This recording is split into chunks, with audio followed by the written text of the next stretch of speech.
तेरा वचन मेरे पाँव के लिए दीपक है और मेरे मार्ग का उजियाला है। तेरा वचन मेरे पाँव के लिए दीपक है।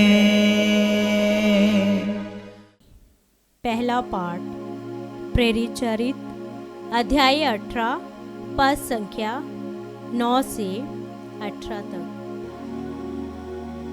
प्रभु ने कुरिन्थ में किसी रात को दर्शन देकर पौलुस से यह कहा, डरो मत, बल्कि बोलते जाओ और चुप मत रहो।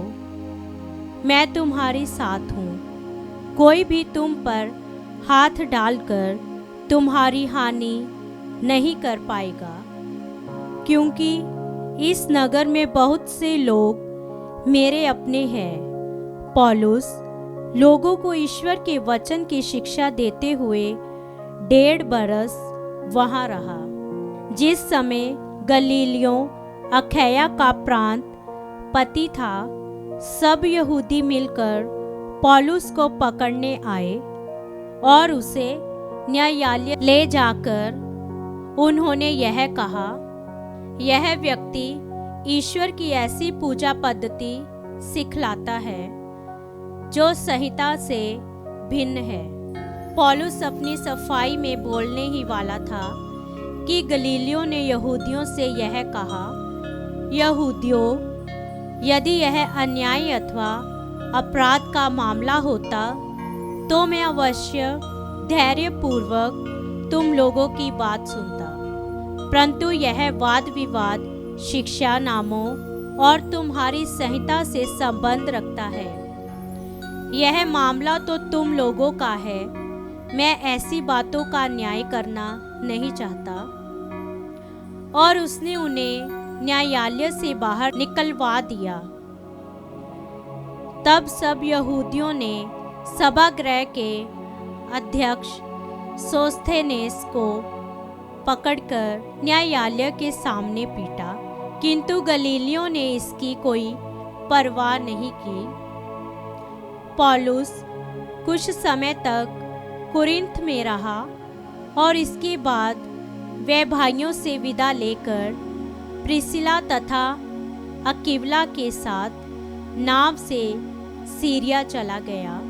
उसने किसी व्रत के कारण केंक्रेया में सिर मुड़ाया। यह प्रभु की वाणी है।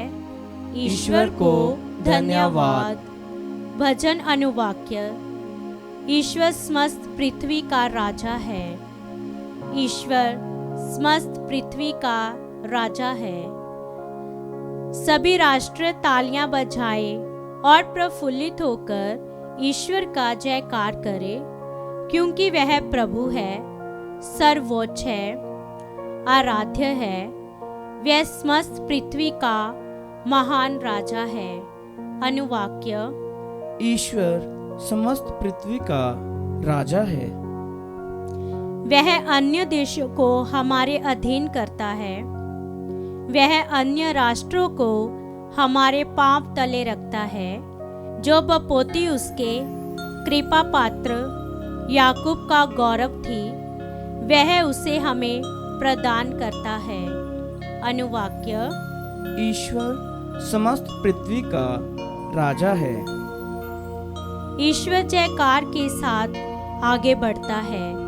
वह तुरही के घोष के साथ आगे बढ़ता है।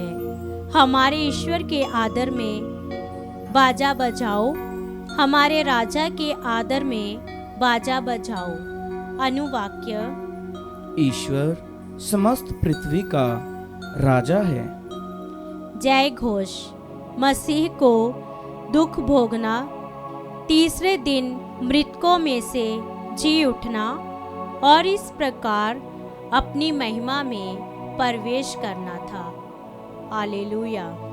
संत योहन के अनुसार पवित्र सुसमाचार, अध्याय 16 पद संख्या 20 से 23। यीशु ने अपने शिष्यों से ये कहा, मैं तुम लोगों से कह देता हूँ, तुम रोओगे और विलाप करोगे, परंतु संसार आनंद मनाएगा। तुम शोक करोगे, किंतु तुम्हारा शोक आनंद में बन जाएगा। प्रसव निकट आने पर स्त्री को दुख होता है, क्योंकि उसका समय आ गया है, किंतु बालक को जन्म देने के बाद वह अपनी वेदना भूल जाती है, क्योंकि उसे आनंद होती है कि संसार में एक मनुष्य का जन्म हुआ है। इसी तरह तुम लोग अभी दुखी हो, किंतु मैं फिर देखूंगा और तुम आनंद मनाओगे। तुमसे तुम्हारा आनंद कोई भी नहीं छीन सकेगा। उस दिन तुम मुझसे कोई प्रश्न नहीं करोगे। ये प्रभु का सुसमाचार है। क्रिस्त की जय।